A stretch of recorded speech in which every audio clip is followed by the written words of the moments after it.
Non.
Mesdames, Messieurs, bonjour. Bienvenue à l'auditorium Michel Laclotte du Musée du Louvre.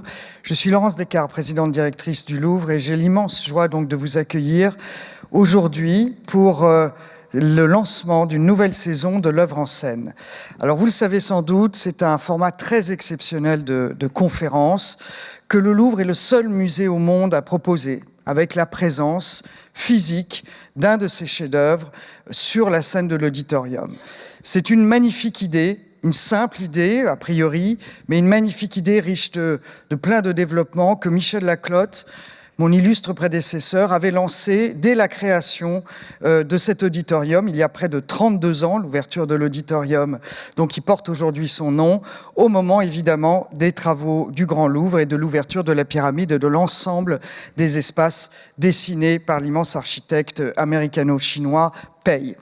Donc c'est une formule qui a accompagné un cycle de conférences qui dure depuis 32 ans et qui accompagne la vie du Louvre, la vie des collections du Louvre, la vie des conservateurs et des chercheurs du Louvre qui progressent, bien sûr, au fil du temps, dans la connaissance des merveilleux objets dont nous avons évidemment la garde.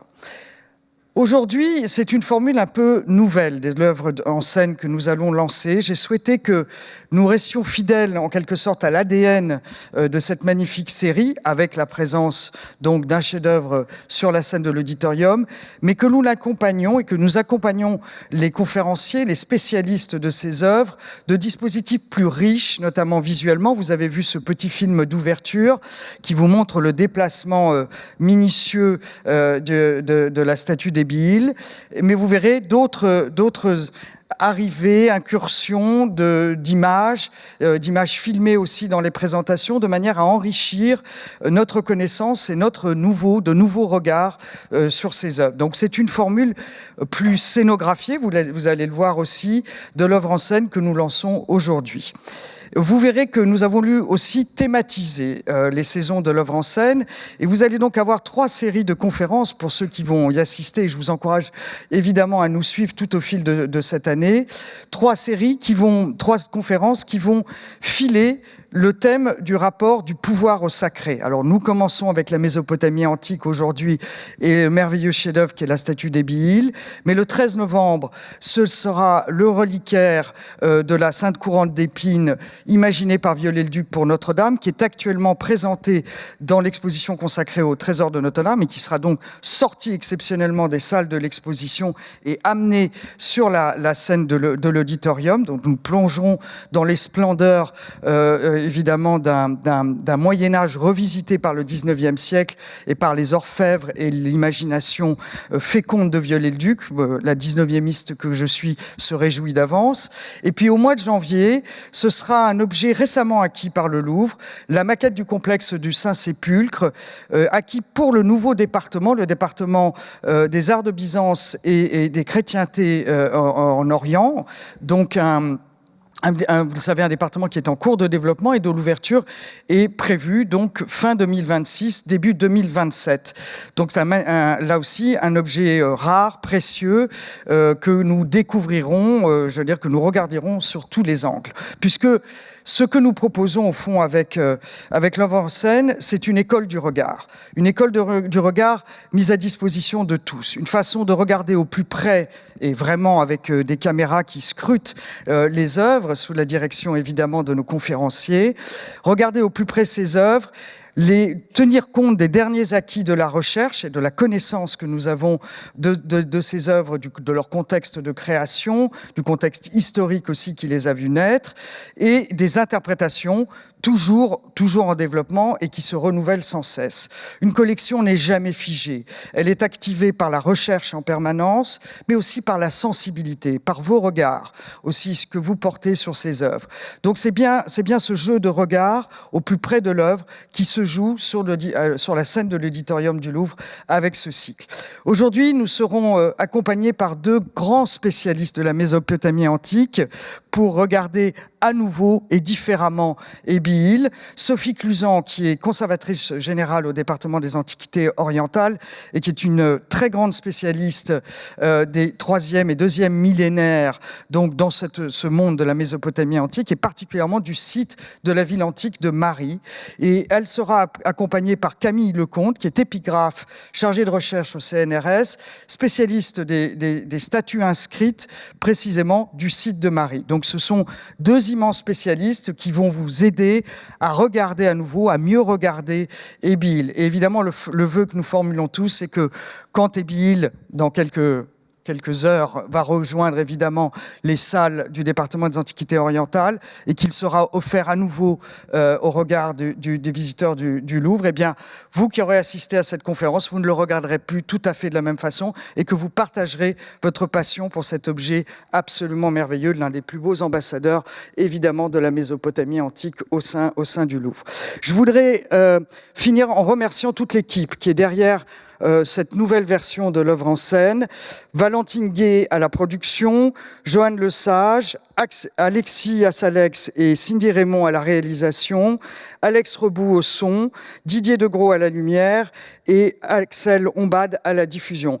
Merci infiniment parce que je sais que c'est un immense travail de pré-production, de préparation et sans vous, évidemment, cet événement n'est pas possible. Je voudrais finir en remerciant Barthélémy Glama qui travaille au sein du cabinet de la présidence du Louvre et qui est chargé précisément de la programmation et de la coordination de ce nouveau cycle donc de l'œuvre en scène. Donc je vous laisse maintenant avec Sophie Cluzan et pardonnez-moi, et Camille Lecomte, j'ai recherché votre prénom, pardonnez-moi, pour redécouvrir donc la statue d'Ébi-Il. Bienvenue à nouveau à l'Auditorium Michel Laclotte et bienvenue au Louvre de façon générale. Merci infiniment.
La statue des Béryl a été sculptée aux environs de 2400 avant notre ère par les mains talentueuses d'un artiste qui, à partir d'un bloc d'albâtre d'exceptionnelle qualité, a créé une œuvre désormais considérée non seulement comme la représentation la plus aboutie de la statuaire votive mésopotamienne du IIIe millénaire, mais aussi comme un chef-d'œuvre atemporel, une création à la fois attirante et intrigante, par le regard qu'elle plonge dans le nôtre, mais surtout une œuvre susceptible d'initier et d'entretenir un dialogue d'une extrême sensibilité autour des sentiments et de l'émerveillement, le dialogue qu'instaure la religion au sens de ce qui nous relie à ce qui nous transcende.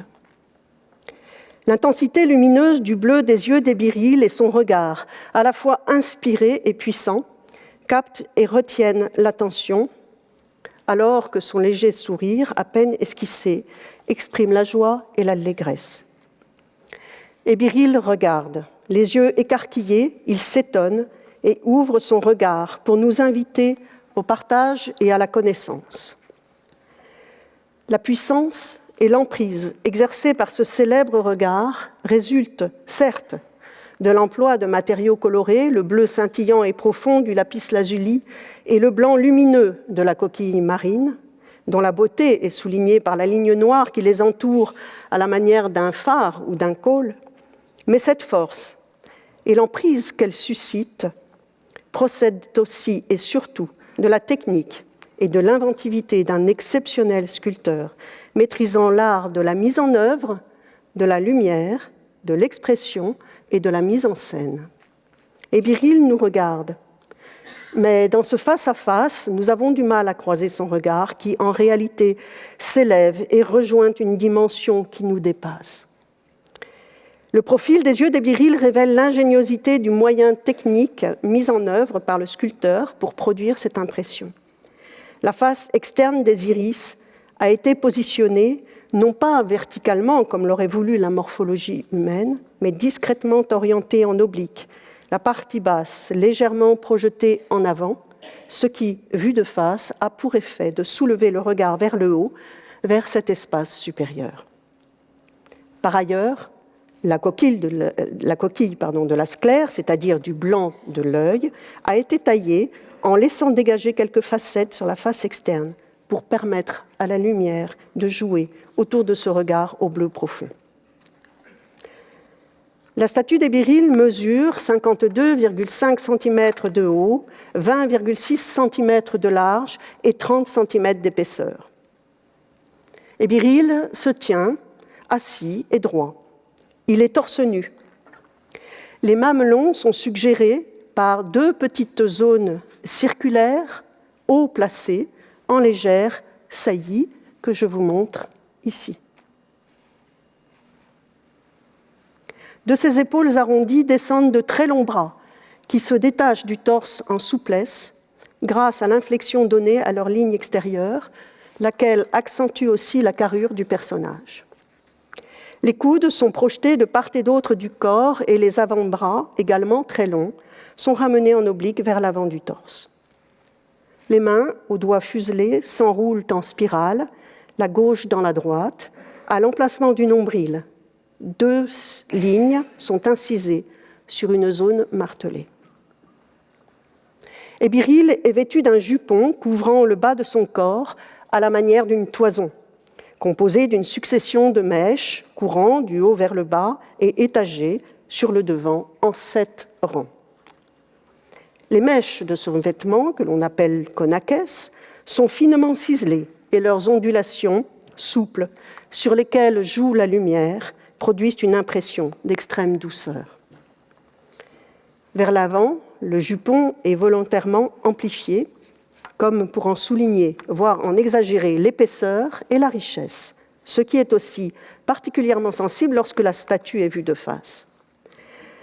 À l'arrière du bord supérieur du jupon et légèrement décalé vers la gauche, descend une sorte de pompon qui retombe, lui aussi ondulé, à la manière d'une toison ou d'une queue d'animal. Ébiril est assis sur une galette circulaire, lisse, où l'on remarque quelques éclats anciens. Ce siège repose sur 18 rangs de ronds ligaturés, minutieusement taillés par le sculpteur. Comme en certains endroits du corps du personnage, on remarque dans ce siège une couleur jaune logée dans les interstices de la vannerie du tabouret. Et je vous en montre ici un exemple. Ébiril se présente à nous chauve et barbu. Les oreilles sont dégagées en relief et témoignent d'une observation attentive à la morphologie humaine. Le collier de barbe se développe à partir des tempes du personnage et descend en suivant un contour soigné. Il couvre le bas des joues, s'incurve et rejoint le menton qu'il souligne. Cette pilosité faciale est composée de 2 fois 5 groupes de mèches ondulées, réparties symétriquement de chaque côté d'une ligne médiane correspondante au milieu du menton. Les 2 mèches centrales se terminent par des boucles s'enroulant l'une vers l'autre, créant une forme de double spirale centripète. De chaque côté, rejoignant le cou d'Ébiril, 4 mèches se terminent, elles aussi, par une boucle. Tout du long de la barbe, des cavités ovales et profondes s'égrènent, rythmant et soulignant les ondulations des mèches. La profondeur de ces cavités est visuellement accrue par l'ajout d'une matière noire. La barbe calamistrée d'Ébiril est taillée en ovale, venant comme un écho de l'ovale parfait de son visage et de son crâne. Les lèvres d'Ébiril sont à la fois finement ourlées et expressives, dessinant un certain sourire, souligné par la tension de ses joues, accentuant les pommettes. Ce sourire est par ailleurs mis en exergue par la courbe de la barbe qui descend et épouse la ligne de la lèvre inférieure du personnage. Les narines sont finement sculptées, dégagées, et leur creux, jouant sur la transparence de l'albâtre, donne l'illusion du souffle qui les pénètre. Le nez, aquilin et proéminent, mais traité avec une certaine douceur. Comme nombre de ses congénères de Marie, Ébiril, dont les sourcils sont profondément incisés, est monosourcil, c'est-à-dire que ses sourcils se rejoignent à la naissance du nez. On y remarque les restes d'une matière noire. Ses arcades sourcilières sont particulièrement hautes et ouvertes. Finement sculptées pour jouer sur la transparence de l'albâtre, elles augmentent l'intensité du regard écarquillé du personnage en l'éclairant et en l'élargissant. Le regard et le sourire d'Ébiril expriment des sentiments qui sont communicatifs. Ainsi conçue, dans tout l'éclat de sa perfection, la statue d'Ébiril est performative, elle agit. En exprimant une forme de catharsis, manifestation d'un puissant plaisir émotionnel, elle provoque en retour la catharsis de celui qui la regarde. Ébiril, statue d'exception, un des fleurons du département des antiquités orientales de notre musée, appartient en réalité à la déesse Ishtar. Ishtar, qui patronne la royauté, la guerre et la victoire, et qui règne en maîtresse sur le cœur des souverains. Fille du grand dieu de la lune, Sin, l'ordonnateur du temps, Ishtar règle l'ordre du monde d'en bas. Dans sa mission divine, les rois sont les bras armés de cet ordre terrestre et entretiennent une relation faite de crainte et d'amour avec la déesse. L'inscription qui se trouve sur le haut de l'épaule droite indique que la statue était destinée à être vouée pour une divinité dans un temple, donc il s'agit d'une statue votive. L'inscription, très courte, conformément aux usages de donation des objets votifs à l'époque, se traduit ainsi. Sa statue, Ébiril, occupant la position de Nubanda, à Ishtar viril, il l'a offerte. Son inscription suit un modèle ou un formulaire, c'est-à-dire un ensemble d'expressions que l'on retrouve dans le corpus des statues votives gravées. Ce modèle comporte en général le nom de la personne qui voue la statue, le terme statue, le nom de la divinité et l'expression de l'offrande. L'inscription est rédigée avec l'écriture dite cunéiforme, un système inventé au cours du IVe millénaire, bien avant Ébiril, en Mésopotamie. Il s'agit d'une écriture reposant à la fois sur des idéogrammes, c'est-à-dire des signes représentant des idées, et des syllabogrammes, des signes qui, pour leur part, se rapportent à des syllabes et permettent de reconstruire la prononciation d'un terme. L'inscription de la statue des Birils illustre parfaitement le fonctionnement de ce système graphique. L'inscription est rédigée en akkadien, une langue qui fait partie des langues sémitiques, comme l'arabe ou l'hébreu, et qui fut pratiquée entre les 3e et 1er millénaires avant notre ère. Elle emploie toutefois des signes dits idéographiques hérités de la langue sumérienne. Lorsque l'on déchiffre un texte cunéiforme, il est habituel de donner dans un premier temps la valeur des signes en caractère latin, puis de traduire. Nous pouvons suivre ici ce principe et lire intégralement cette courte inscription. Sur la première ligne ne figure qu'un signe qui, en akkadien, se prononce tsalmum, statue. Il s'agit évidemment de la mention de l'objet voué.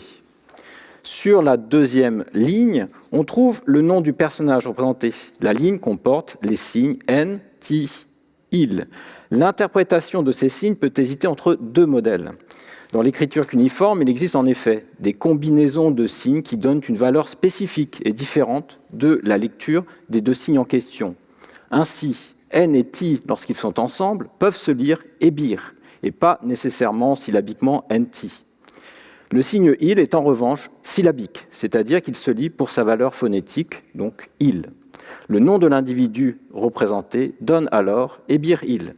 C'est ainsi que l'avait lu l'assyriologue François Thureau d'Angin en 1934, et c'est sous ce nom que nous le connaissons depuis. Il a toutefois été proposé par certains auteurs de lire l'ensemble des signes NT-il comme N-di-il, que l'on peut rendre en Idin Ilum, un nom propre akkadien fréquent, porté par de nombreux individus en Mésopotamie à toutes les époques. La troisième ligne comporte les signes Nu Banda, qui est une titulature en sumérien. Pour des époques un peu plus récentes, on la traduit comme capitaine, surveillant, mais nous verrons que cela ne convient pas nécessairement à notre personnage. La quatrième ligne comporte le nom de la divinité à laquelle la statue est vouée, dans l'ordre, donc An, Mush, Nita. Le signe An, qui représente une étoile, ne se prononce pas, mais indique la nature de ce qui est écrit, à savoir une divinité. Mush correspond à Inanna, Ishtar, la célèbre déesse de l'amour et de la guerre. Et Nita, mâle, l'une de ses figures. On peut la considérer comme Ishtar viril, une des représentations de ses attributs masculins et guerrier. La cinquième ligne comporte la mention de l'acte de l'offrande, Sag Rig, qui est en fait une restitution de l'akkadien Sharakum, offrir. Ebiril a ainsi voué sa statue à Ishtar il y a quelques 4300 ans, à Mari, sur les bords de l'Euphrate, une ville et un royaume ancien désormais situés sous le Tel Hariri, en territoire syrien. Dans l'enceinte sacrée d'Ishtar, le représentant d'Ebiril appartient désormais à la déesse. Si l'on en croit des textes plus récents, après son achèvement, la statue a été séparée de son concepteur, le sculpteur, par un rite au cours duquel les mains lui ont été symboliquement coupées. Ce rite affirme et garantit le caractère vivant de la statue qui, au moment de l'offrande, devient ainsi la représentante de la personne et se voit dotée de pouvoirs magiques qu'elle va exercer devant la divinité. Un souffle vital est dès lors au cœur de la statue. Dans le temple, cette représentante pénètre un autre monde et un autre temps, et c'est dans ces deux nouvelles dimensions qu'elle va opérer et déployer ses fonctions. Ce monde est un espace qui fait coexister les natures, la nature divine et omnipotente de la divinité, et la nature humaine et dépendante de toutes les personnes représentées dans le temple. Un roi, un ancien, des femmes de la cour, des musiciens, des hommes, des couples sont là, arrivés avant, après ou en même temps qu'Ebiril. Tous ensemble, ces doubles constituent une forme de société atemporelle, miroir de la société réelle, passée, présente et future. Dans le temple, Ebiril déploie sa présence et entretient un échange hors du temps et de l'espace avec la puissance divine. Il expérimente la temporalité du sacré et l'immanence de la divinité. Au dehors, Ébiril poursuit sa vie humaine faite de finitude, mais il aspire à ce que son double appelle sur lui les bienfaits de la divinité.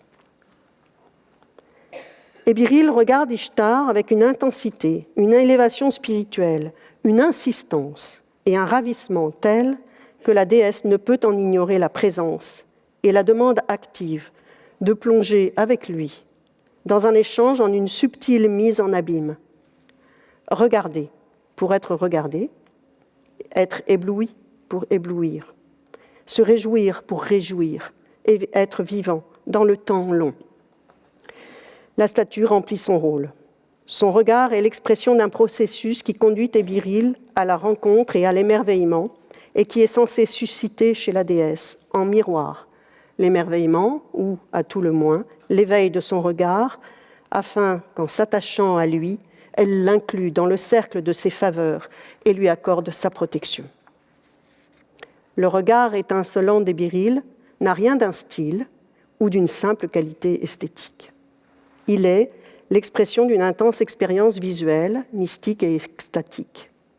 Il est une manifestation de la spiritualité. Cette représentation, comme celle du royaume de Marie en général, nous apprend que la religion de l'époque concevait donc la vue comme un chemin d'expérience esthétique et religieuse, une voie de connaissance, d'échange et d'allégresse dans la réciprocité. Ébiril appartient donc à la catégorie des objets voués dans les temples des royaumes syro-mésopotamiens de l'époque dite dynastique archaïque, une époque qui s'étend de 2900 à 2300 avant notre ère environ. Ébiril voue une statue, conformément à la coutume religieuse et sociale de l'époque, marquée par le développement des panthéons. Ainsi que l'indique la carte, ce phénomène se répartit sur une aire géographique vaste, du nord au sud. Dans cet ensemble, Marie est le royaume qui a livré la plus grande quantité de statues votives. Lorsqu'Ébiril fait vouer sa statue dans le temple d'Ishtar, la ville de Marie a déjà quelques 500 ans d'existence. Elle avait été fondée ex nihilo, vers 2900, à proximité de l'Euphrate, dans une position qui lui permet d'exercer un contrôle sur le trafic fluvial. À l'époque où vit Ébiril, Marie est sans conteste la capitale septentrionale de la Mésopotamie, tirant richesse et puissance géopolitique du contrôle qu'elle exerce sur l'Euphrate. Au temps d'Ébiril, Marie développe donc une attention très particulière à l'offrande votive, s'appuyant sur une pratique artistique très aboutie, au point que l'on a souvent qualifié la ville d'école d'art. Toutefois, même à Marie, Ébiril reste une exception, tant au plan artistique qu'au plan iconographique. Assis et les mains enroulées, Ébiril appartient en effet à une catégorie de statues extrêmement rares, les statues masculines assises. Dans les temples, en général, et particulièrement à Marie, les hommes se font représenter debout, les mains jointes, en position de marche, le pied gauche en avant. Ébiril est une des très rares exceptions à cette règle, dont on ne compte qu'un exemplaire dans le temple d'Ishtar, le temple d'Ébiril, voire 2 ou 3 autres pour le reste des sanctuaires de Marie, ce qui, rapporté au nombre des statues masculines retrouvées à Marie et contemporaines d'Ébiril, représente moins de 3% du corpus. La statue d'Ébiril est exceptionnelle à bien des égards et fut considérée comme telle dès l'Antiquité. Son matériau, sa mise en œuvre et sa restauration antique soulignent son unicité. Des recherches récentes nous permettent de mieux le comprendre. Dans ce qui suit, nous citons les résultats de l'équipe du Centre de recherche et de restauration des musées de France qui a réalisé différents examens à des échelles variées, utilisé plusieurs techniques d'imagerie, dont la radiographie et un scanner 3D, et réalisé des analyses physico-chimiques des matériaux. Les observations et analyses conduites par Yvan Coquinot ont confirmé que la pierre de la statue est un albâtre gypseux, une roche souvent utilisée en sculpture car elle est cohésive, c'est-à-dire non friable, mais facile à sculpter, tendre et parfois translucide, comme nous vous le montrons ici en modifiant l'éclairage. Cet albâtre provient d'une formation qui affleure sur une aire géographique très vaste. illustrée ici en hachures rouges sur fond blanc. La pierre de la statue des Béryl provient donc soit de la région immédiate de Marie, soit de régions qui correspondent partiellement au moins au territoire parcouru par la ville. Pour le royaume de Marie, il ne s'agit donc pas d'une pierre que l'on pourrait qualifier d'exotique. En revanche, la qualité de cet albâtre est exceptionnelle en termes de pureté et de couleur, révélant le soin accordé au choix préalable du matériau. Aujourd'hui, la statue des Béryl a une teinte beige due à une patine d'altération acquise au cours de sa période d'enfouissement. La couleur d'origine de l'albâtre était différente, plus proche du blanc-gris, comme le montrent certaines zones poncées après la découverte lors d'un nettoyage qui a eu pour conséquence de faire disparaître la patine. Je vais vous montrer une zone ici où vous voyez ces parties qui sont plus blanches, voilà, et qui correspondent à ces zones de nettoyage, alors que nous avons cette belle patine beige sur le reste de la statue. Les zones blanches et rugueuses présentes sur l'épaule droite et à divers endroits de la statue sont sans doute à relier à une altération de la pierre au cours de l'enfouissement. De nombreux bouchages modernes sont visibles au cou, sur les bras et au niveau des coudes. Le corps et la tête ont été cassés juste avant l'enfouissement. Ils ont été retrouvés séparément et recollés après la découverte. Sur les bras et aux coudes, des fissures ou des cassures ont conduit à des restaurations, ce qui démontre la fragilité de la statue depuis sa sortie de terre. La campagne de radiographie, conduite par Elsa Lambert, souligne l'importance des goujons qui retiennent les différentes parties de la statue, au niveau du cou, des bras et des coudes. Ce dispositif résulte d'interventions de consolidation réalisées après la découverte sans que nous puissions les dater.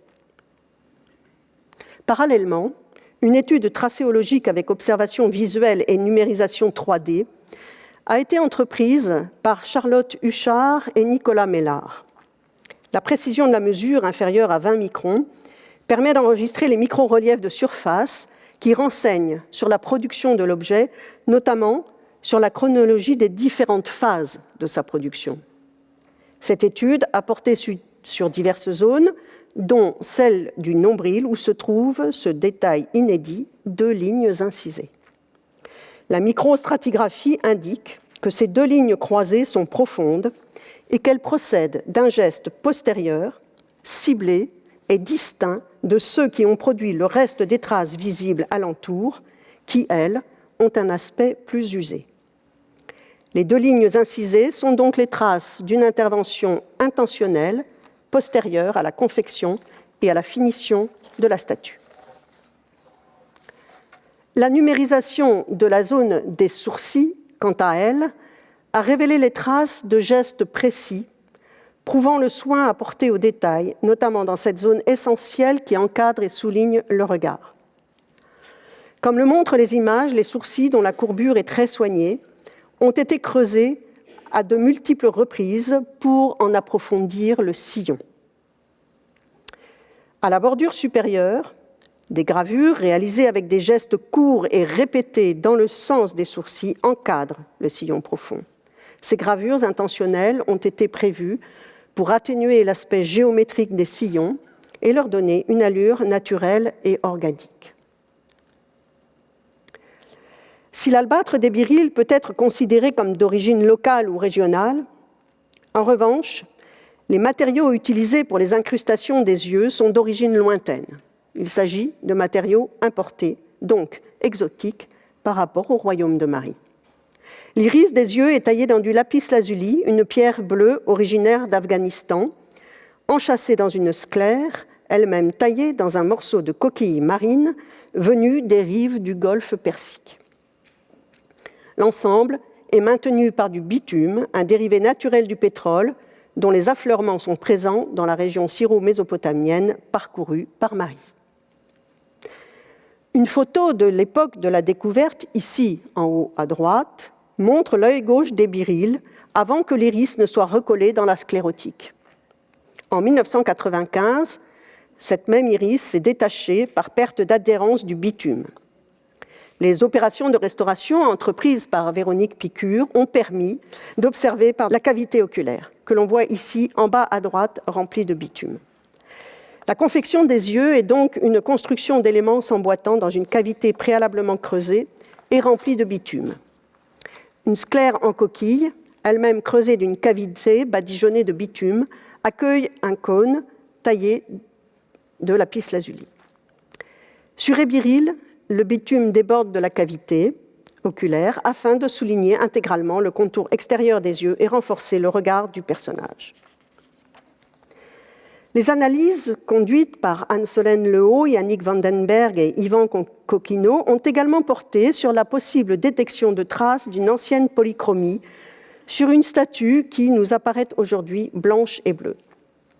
De nombreux indices disséminés un peu partout sur la statue permettaient d'en supposer l'existence.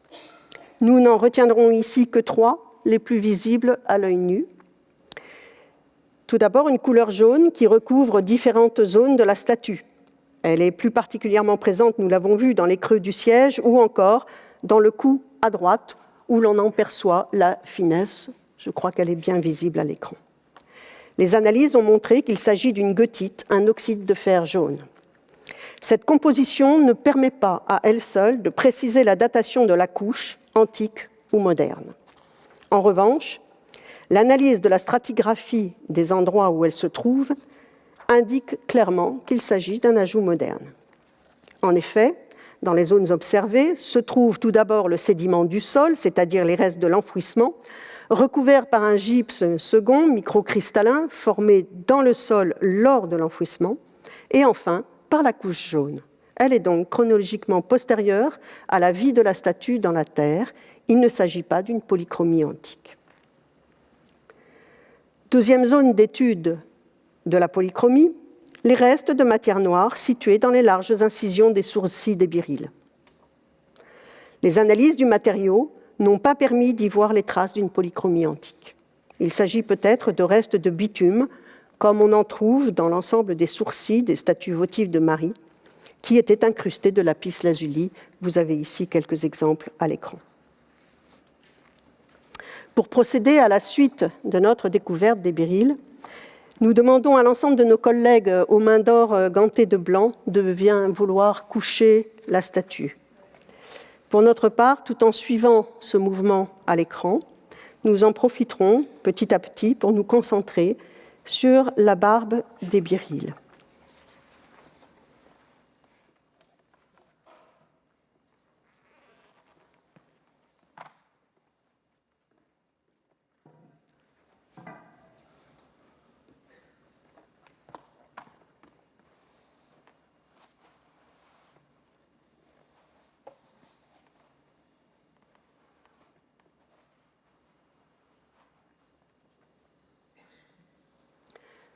Et nous allons profiter du mouvement de caméra pour admirer le subtil enroulement en spirale des mains des béryls, un geste certainement symbolique, ici empreint d'une douceur qui ajoute à la qualité générale de la statue. La barbe des béryls et les restes de matière noire contenus dans les cavités soulignant ces ondulations constituaient la troisième zone intéressante pour détecter d'éventuelles traces de polychromie antique. La fluorescence X doublée de prélèvements observés à la binoculaire ont déterminé la composition de ce matériau noir. Il s'agit d'oxyde de manganèse. Les observations ont par ailleurs indiqué que ces oxydes étaient pris dans des cristaux de recristallisation du gypse, une recristallisation qui intervient au cours de l'enfouissement.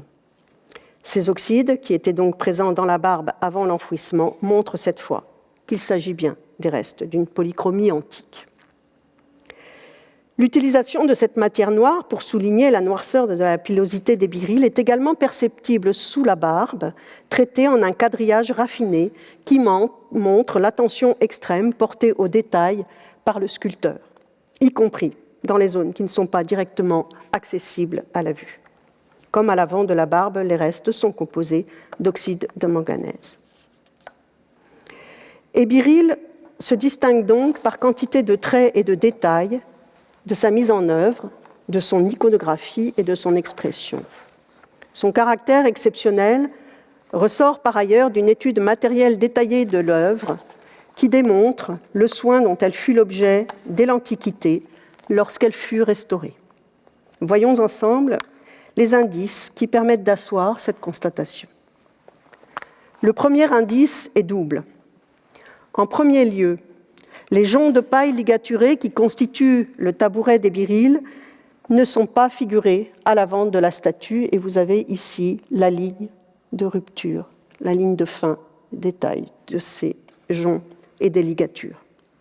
En second lieu, dans cette zone antérieure du siège et qui est laissée vide de détails sculptés, on trouve en revanche des traces de ciseaux ayant très profondément entamé la pierre. De nombreuses traces. Ce sont les traces du travail de mise en forme par le sculpteur. La combinaison de ces deux observations étonne, compte tenu de la qualité extrême de la statue et de l'attention soutenue portée aux détails partout ailleurs, lors de sa manufacture et de ses finitions. On attendrait en effet ici un traitement total de la surface après dégrossissage, notamment dans cette partie antérieure de l'objet, si elle était faite pour être visible. Deuxième indice, le bas du siège incurvé présente une large encoche horizontale, ici, qui a été pratiquée après l'achèvement de la statue. Les traces de scie, qui sont bien visibles à l'intérieur, ont coupé le motif du siège, ici et ici. Troisième indice, sous le jupon, on remarque d'importantes traces de scie postérieures à l'achèvement de l'objet, mais antérieures au creusement, de deux larges cavités circulaires pratiquées après un dessin préparatoire à l'aide d'un oxyde de fer. Et vous en avez ici une ligne. On remarque également une perforation sous le siège des Biriles. Quatrième indice, les deux jambes retrouvées à proximité de la statue sont taillées dans un albâtre différent qui ne vient pas du même bloc que la statue elle-même. L'une d'entre elles a conservé le talon du personnage perforé. Ces jambes étaient prévues pour s'insérer dans les deux cavités aménagées sous le jupon où elles devaient être maintenues avec un adhésif. Cinquième indice, alors que la statue des Biriles est particulièrement bien conservée, on remarque un important éclat ancien, en bas à gauche, de la partie antérieure de son jupon, ici. Cet éclat est la trace d'un accident survenu à l'avant de la statue.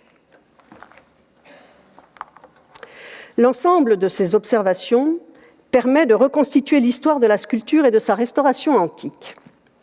La première étape, ici en haut à gauche, de cette histoire correspond à l'extraction par le sculpteur de l'ensemble personnage, tabouret et socle à partir d'un seul bloc d'albâtre selon la méthode habituelle de l'époque.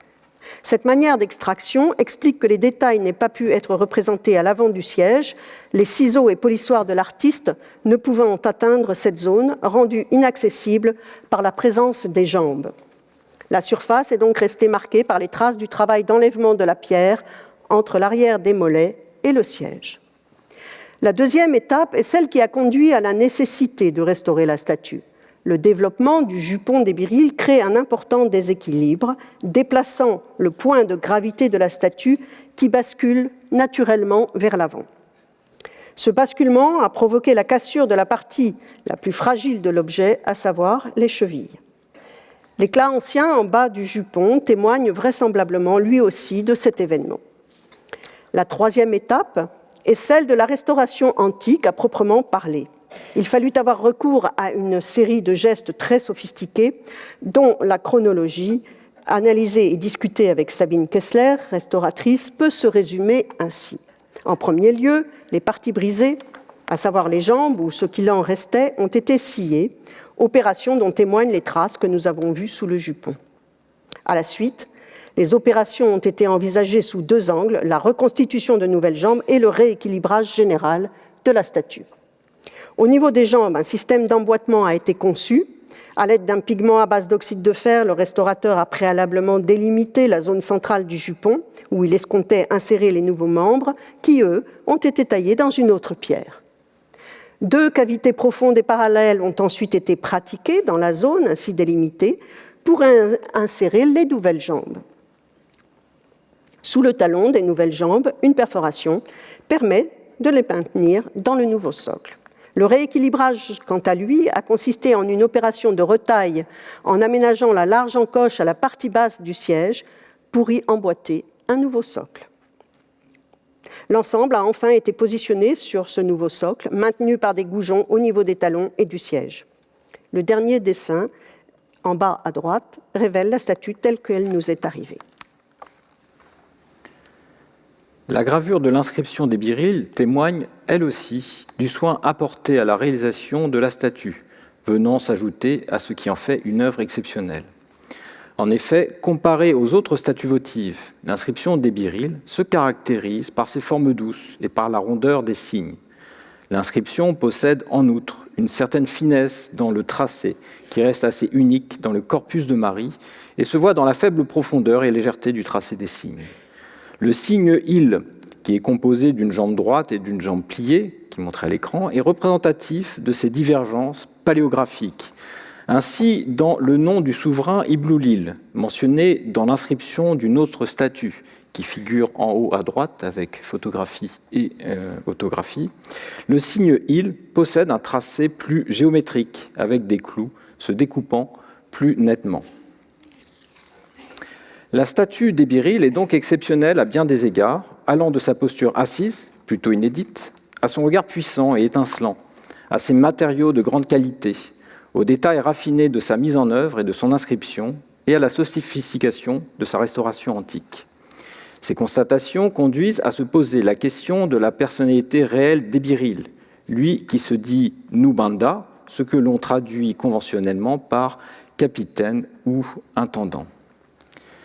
À Marie, du temps des Biriles, on trouve différents personnages portant le même titre de Nubanda, notamment des responsables de murailles de la ville, ce qui recouvre une fonction capitale pour une cité, mais aussi un autre individu qui s'appelle Kinuri et qui voit également une statue. Dans les cités méridionales, donc plutôt sumériennes de la même époque, le titre Nubanda peut désigner des personnages de rang divers, des capitaines ou responsables d'hommes, mais aussi des administrateurs de premier rang gravitant dans la sphère royale. Ces indices suggèrent qu'Ébiril occupait peut-être une charge sociale élevée et importante.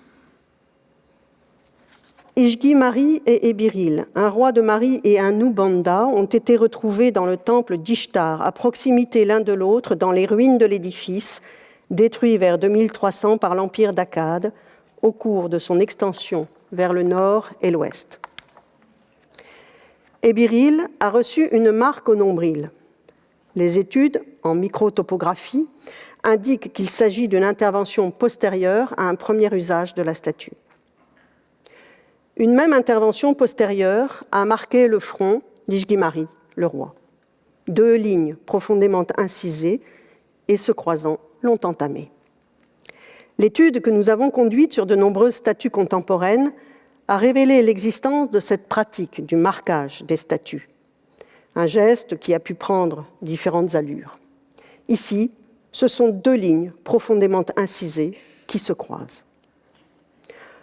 Or, dans le temple, la statue est la propriété du dieu. Son rôle y est permanent, sauf si un événement conduit à la nécessité de la désactiver, de la signifier comme morte, voire de l'exécrer ou de la reléguer, elle et celui qu'elle représente. Quelle que soit l'interprétation que l'on peut proposer de ces marques, désactivation respectueuse, exécration, relégation, respectueuse ou non, indication d'une fin de vie de l'objet, ces marques ont une incidence sur la datation des personnages. En effet, désactivation, exécration ou fin de vie sont intervenues avant la destruction du royaume de Marie. Ceci signifie que la statue d'Ébiril, tout en restant attachée à la déesse dans son temple, n'était sans doute plus active au moment où le royaume sombre sous les coups d'Akkad. Des questions se posent. Qui était vraiment Ébiril? Et pourquoi sa statue a-t-elle été désactivée, comme l'a été celle du roi Eshgimari? Il est encore difficile de répondre à ces questions avec certitude. Elles restent au cœur de nos recherches. L'archéologue André Parrot retrouve Ébiril les 22 et 23 janvier 1934, la tête puis le corps. Le même jour, à proximité, il met au jour la statue d'Ishgimari et apprend, grâce à l'inscription incisée à l'épaule du roi, qu'il vient d'entamer la fouille d'une cité mythique, Mari, et qu'il est en train de progresser à l'intérieur du temple de la déesse Ishtar. Ishgimari et Ébiril apportent deux satisfactions complémentaires, celle de pénétrer l'histoire d'un fabuleux royaume et celle, non moindre, de pénétrer sa religion et la puissance de l'art mis au service de l'expression des sentiments. Arrivé 5 semaines plus tôt pour une mission de reconnaissance à la demande du Louvre, en regardant Ébiril, André Parrot sait qu'il vient de mettre au jour un des chefs-d'œuvre incontestés de la statuaire orientale antique. Mais surtout, homme de religion, il comprend immédiatement ce qui sous-tend l'extase d'Ébiril. À la fin de la mission, le 17 mars 1934, conformément à la loi des antiquités de Syrie, le fouilleur propose un partage des découvertes dans lequel il aspire à accueillir Ébiril en France, au musée du Louvre. Ébiril arrive dans notre musée en novembre 1934. Ishgimari, le roi, et Din Naroum, l'ancien, retrouvé lui aussi à proximité, se rendent quant à eux au musée d'Alep. Depuis 2400 avant notre ère, sous les yeux d'Ishtar, jusqu'à ceux d'André Parrot en 1934 et jusqu'à ceux d'aujourd'hui et de demain au musée du Louvre, le double vivant d'Ébiril exerce toujours sa fonction. Aujourd'hui encore, Ébiril arrête ses hôtes venus du monde entier et, indifféremment de leurs origines et de leur culture, il les surprend, il les fait sourire et les transporte dans ce temps infini du bonheur de la connaissance. Ce qui nous rassemble autour d'Ébiril, ce chef-d'œuvre tant artistique que spirituel, est exactement ce pourquoi il a été engendré, être actif et performatif. Sa statue fait advenir ce pourquoi elle a été conçue, rencontrer, connaître, ressentir, s'extasier et initier le dialogue. Ébiril esquisse un léger sourire. Il atteint son but. Nous remercions l'ensemble des personnes qui ont œuvré avec nous pour vous présenter l'état actuel des connaissances sur un chef-d'œuvre qui, bien que reconnu comme tel depuis 1934, était paradoxalement resté à l'écart de la recherche. Quant à vous, cher public, au nom de toute l'équipe du Louvre, nous vous remercions pour votre présence aujourd'hui et pour votre attention à Ébiril, qui, pour sa part, à n'en pas douter, aura encore des révélations à nous faire. Nous vous remercions.